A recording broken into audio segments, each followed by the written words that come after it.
is your take on some of the former athletes, some of the parents now that's saying AAU is killing the game of basketball? It is, but it's not. So what is it I mean, then? What we doing? the problem, no, the problem is with anything, you know what? We can't even say AAU. You can't even say that.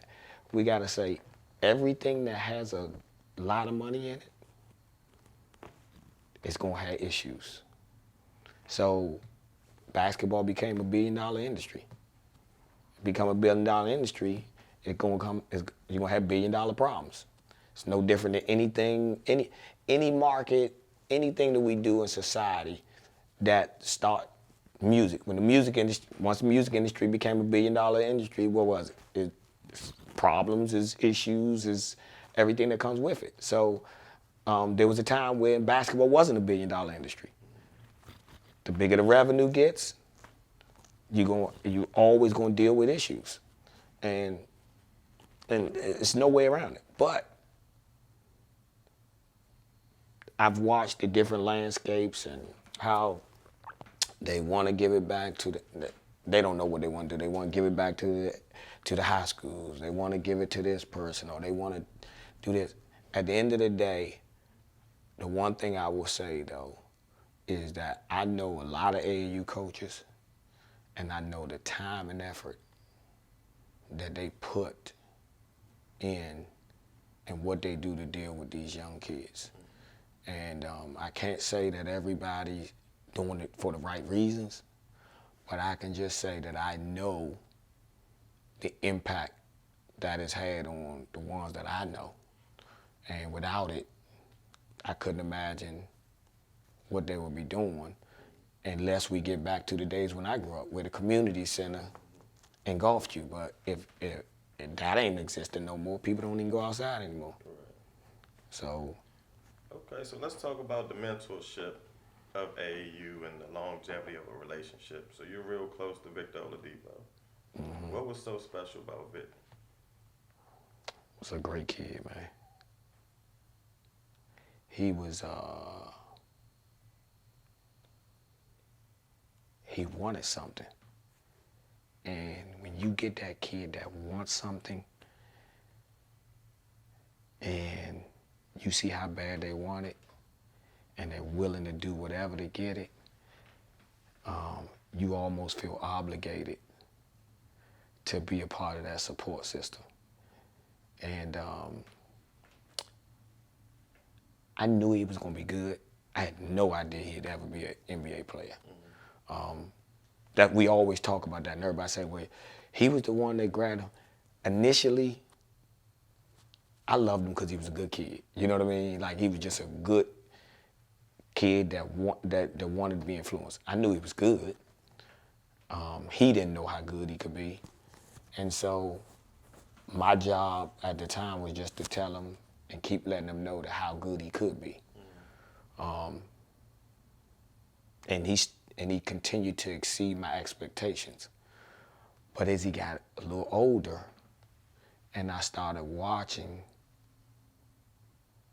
how bad he wanted it and what he was willing to do, and it continued.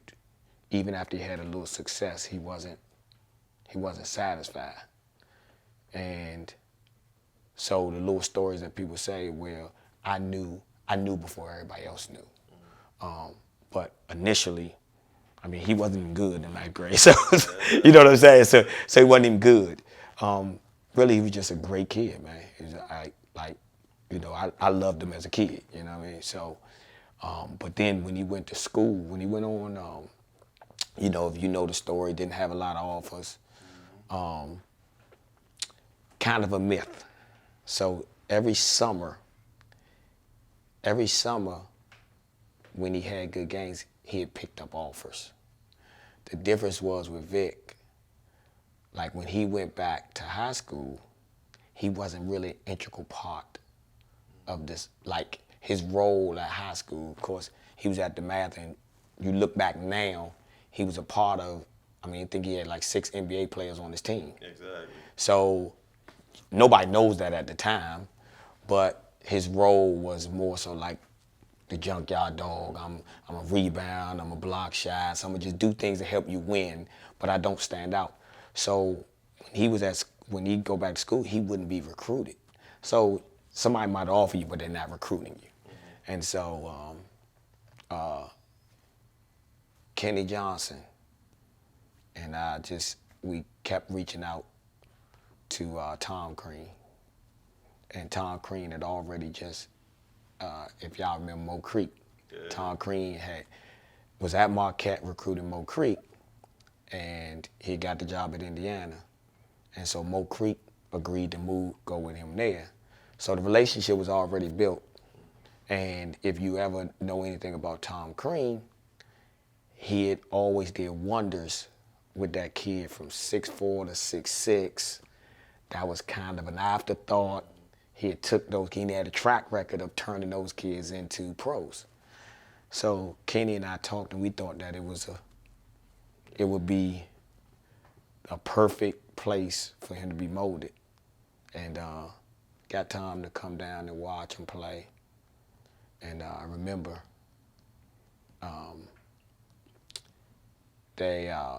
big rivalry. DeMatha and Gonzaga would be a big rivalry every year. And before, when DeMatha had the old gym, they would move it to a different location because of how many people wanted to go. So this one was up at I think it was at Catholic or Trinity. It was one of them. So they moved the game, and we had told them, we was like, look, you better have a good game. Tom and them coming to the game, and he was like, I promise I'm gonna have a good game. And he had his best high school game he's ever had. So he played that game, and he finished with 19 points and 22 rebounds and like 4 blocks. And we remember Tom was sitting in the stands, and right after the game, he was like, "Oh nah, he got a scholarship. He got a scholarship." And that's how. And then that just while he was there, his work ethic while he was there at Indiana was just second to none. They still got a couple little stats up there. A funny stat that he has up there is that after practice, he always stayed after practice. So that was a norm for him.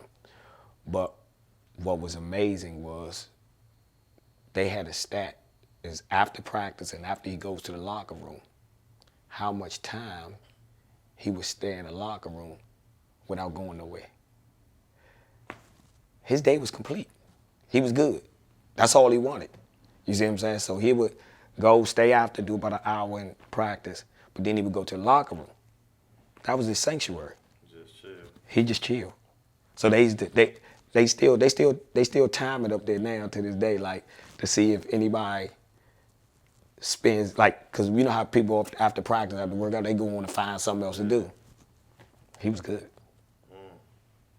So does he still reach out to you now for advice, or now he's coming back from the injury? I was fortunate enough that our relationship evolved to the point where he calls me his godfather.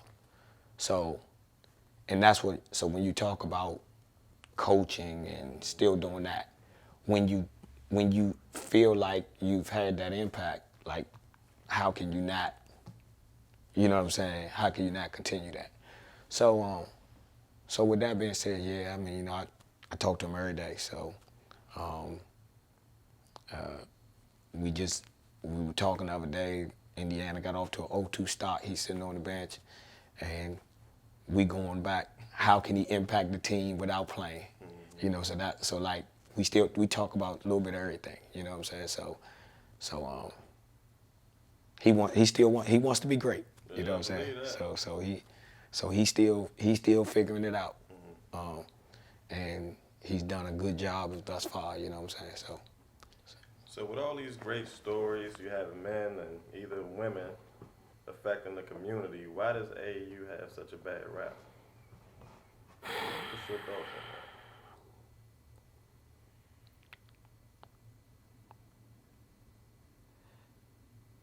that? The real reason? Real reason. Because it's so much money involved, and there are powers that don't want to share it. if you really get down to the deep core of it, that's really what it is. So if you take the money out, If you take look at the NCAA stuff we're dealing with right now. What the NCAA has said that everybody's doing this wrong, they doing that wrong, and this can't happen, and this can't happen because of what? They don't want to share the money. So, if everybody just said, hey, I don't care who gets the money, I don't think we would be having issues. Because the things that we say are illegal, or the things that we probably give the AAU a bad rap because certain people at AAU are trying to benefit from the money, but they're deemed illegal. So of course, it's no different than what we talk about now. For years, marijuana was illegal, but now it's not legal no more, right? One state it is, one state it's not, right? So now because of what? Y'all, as long as if we can eat from it, then it ain't illegal no more. So really, to be honest with you, I mean, don't get me wrong. There's still some things that might go on that we can all look at, and that's gonna be in anything. Like there's always one bad seed that always gonna do something that you like, why do that, right? But for the most part, it's everybody wants to dictate where the money goes, and so if the AAU coach got to do something illegal to get some money, and they call it illegal, some things that they call illegal is like even I can remember, I think they've changed some of those things, but think about it. Buying a kid a plane ticket can be deemed illegal. What if his family don't have it? Well, these are things that you can always say somebody's doing something wrong. You know what I mean? But you can make a rule up to make anybody wrong, basically. And don't get me wrong, there's still some bad apples, like I said, but for the most part, that's, to me, what it is. It's all about everybody wants to control the money. And I'm not saying who's right, who's wrong, but everybody wants control of that money, man. That's my opinion. Gotcha. So would you ever consider moving up to the next level, on the collegiate level coaching? Never. Why not?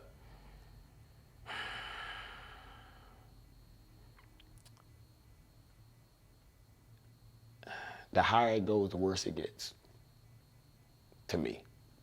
So, again, it's a lot of money involved. Look, we just came over the whole investigations on who's paying what kid and paying the athlete and all that stuff, right? So, I try to not forget why I love it, and that's to make somebody realize their dream, and I'm all right. So I don't need anything now. Fortunate that I do well on my own, so I don't need revenue from it. So that's the blessing that I have. But everybody's not in that position, so I can't be mad at some courses that some other people take because they don't have a business like I have. So I get it. But nah, I like the impact that I have, being able to groom a family, groom a kid, and that's why I do it. So no, I wouldn't. So for the people that's watching this interview, you mentioned earlier that we come from this community and you're almost ingrained to coach, right?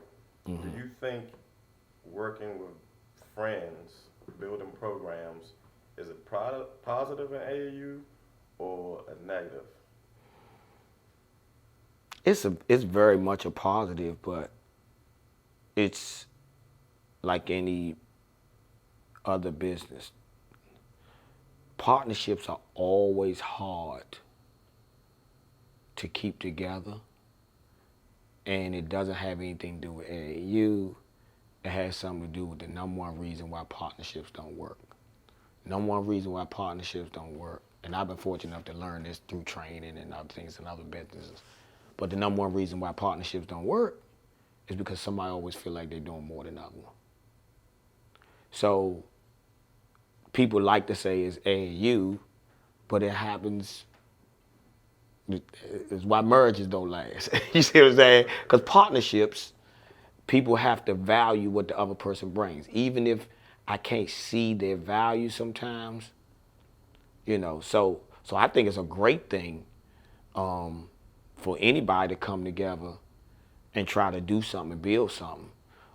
It's just that we gotta, the same way we gotta groom and mentor the parents and the young kids in basketball, we gotta groom and mentor the young men that are starting a new organization or trying to build something, and they gotta deal with their financial burdens, and like any new business or the growing pains, how to cope with that and how to still be partners and not hold stuff personal because he didn't do what I said he should have did. So you just got to understand everybody has a position, and if you can make people understand their value and their position, okay, I might not be the coach. You might not be a good coach, but you might be a great behind the scenes guy. Accept your role. But that's the hardest thing in anything. You know what I'm saying? Like, you're building businesses, and here, whether somebody else might say, why Neal doing the interview? Why ain't I doing it? Right. Everybody plays a role, and so I think anybody coming together to do something positive is a great thing. Win-win. It's a win-win. We just gotta learn how to make it work. Okay, so now you're on the hot seat. We heard from Kingston today. So here we go. Real estate versus coaching. If you had to pick one, what would it be? Coaching. Why?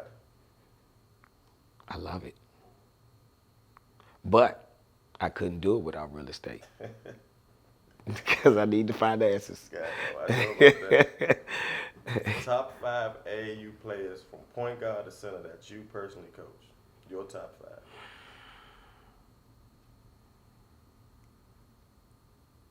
All right, I got to start with one that I didn't personally coach. Okay. But you heard the question. I heard the question. Okay. But I got it. I would say, because when you first said the question, he popped right in my mind till the whole thing. So when I was coaching the 9th grade with Triple Threat, he was on 17s. But I think I witnessed the best AAU summer that I've ever witnessed, and that was Jason Clark that went to Georgetown. Yeah. People don't realize how good Jason was in AAU. I mean, they were saying that Brandon Jennings and at that time it was what's the kid out of Florida, Brandon Knight, and all them. They were the #1 prospects and all that stuff. And man, I watched Jason every night go for 30s, man. I watched Jason just it's best summer I've ever been a part of. So I had to shout that out. Okay. I didn't personally coach him. I was the hype man on the side. Me and Jason talk about that all the time. I still love him to death, and he'd tell me, he'd be like, man, you used to hype me on the sideline. But no, that was the best summer that I've ever seen. And I've seen a lot of them. But just to watch the way he won us games and destroyed dudes. So that there.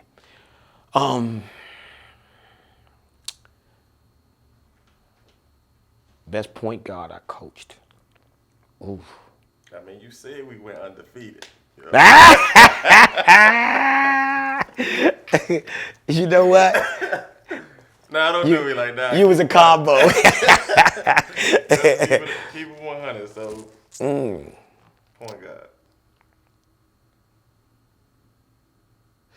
It's between two. Best point guard I coached was between Jerome Seegers and Joe McDonald. All right, give me a 2. So Jerome went to UNLV and Joe went to George Washington. But they were different. But those two, and they had something with them. Yep. 2 guard.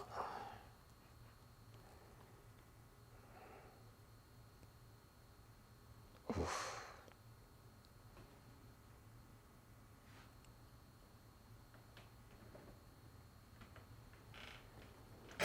That's hard. That's hard. That's real hard. Cause you had so many of them. Yeah. We skipped the 2. You think about it. Give me the 3. The 3.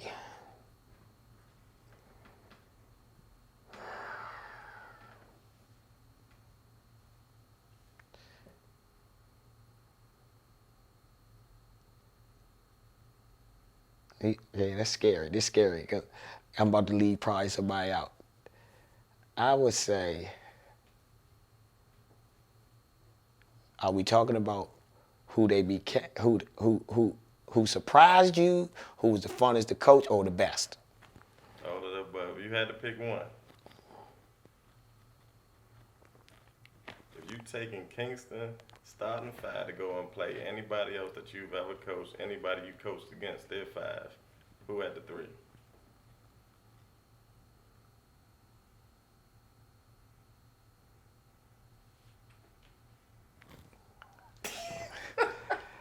That's tough. Okay, he's right. He's on my mind, so I'm gonna give it to him. But it's a tough one. James Palmer. Okay. Why James? Because James didn't know how good he was gonna be. So I would say, I remember, and I coached him. The year I coached him, he was on our second team. We were at Takeover, and we went to Florida. And to watch him turn into the different person in that summer, went from somebody nobody knew to by the end of the summer, we were like, oh nah, he gonna be a high major player. So just watch his transformation. Gotcha. Was good. That's good. So who the Oh, I know who the 2 guard is. I'm sorry. 2 guard with Josh Hart. Oh, wow. 2 guard with Josh Hart. Easy. See, remember this now though. I never coached 17s. So I always got these guys when they were still a little raw. So, and it was funny because Josh Hart came to us as a shooter. And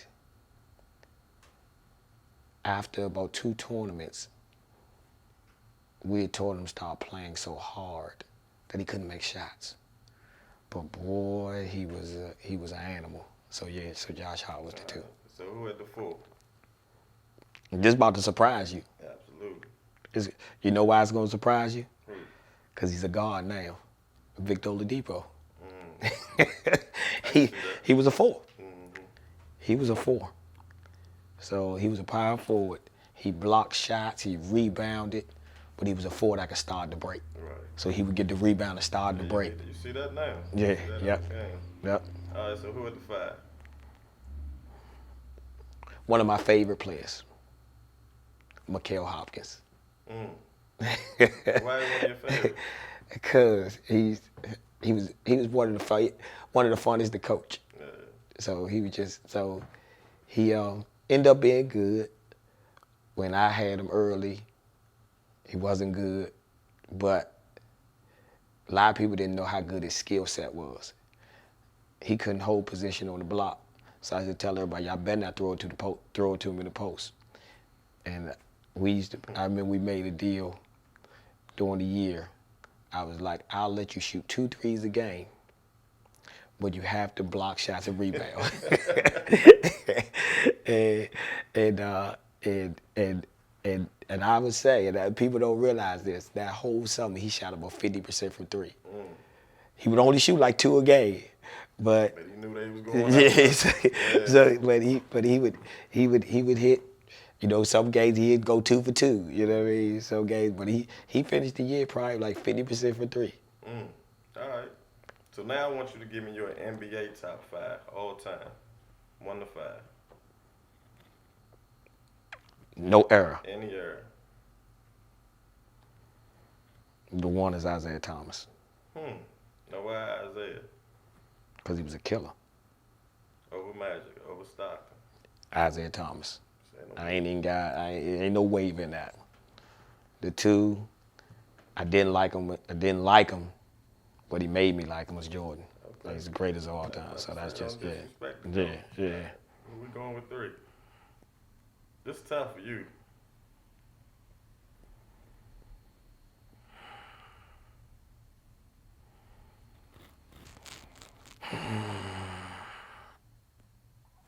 Larry Bird. I figured you would say Larry too. But why Larry over KD or LeBron, Pippen? Let's look at his stats. He changed the era. You got it to 4.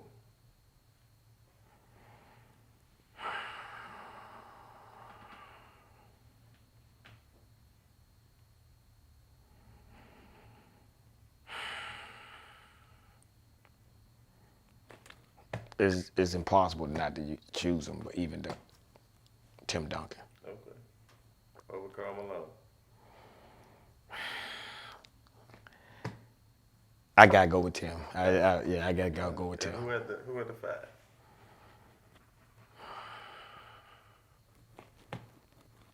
Shot. Shot. All right. Now this one's gonna be tough for you. Top 5 AU programs right now.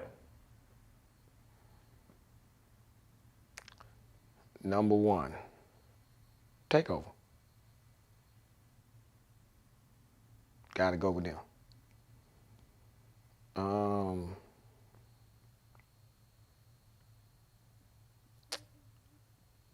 Number 2.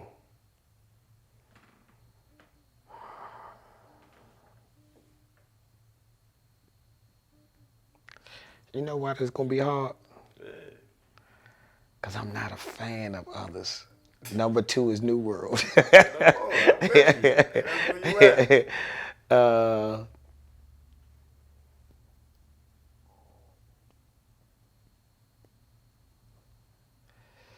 Who does a great job?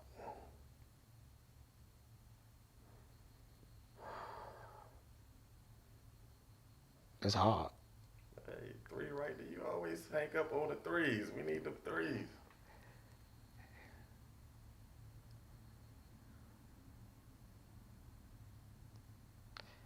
I know too much about everybody. That's what make it perfect for you to be honest. No, All right, we're gonna let you. Yeah, you gotta let me off the hook. Yeah. So we're gonna end on this note. What's the hardest part about recruiting a player? For me, the hardest part about recruiting a player is making sure that when you recruit them, that you know you can service them. You may know you want that player to play for you. You may know how good he is. But I have to be able to, if I'm gonna stand behind what I say, I gotta be able to not only use him to win ball games, but I also gotta be advancing him. I can't be holding him back. I can't be, I gotta make sure that the things that he need to work on or the things that he need mentally, that I can service him. And when you're not always the coach, just making sure that the things that I did, I told you as a parent, are going to be manifested. Gotcha. So that's the hardest part to me. All right, bro. Well, once again, I appreciate you coming on. Welcome to the huddle.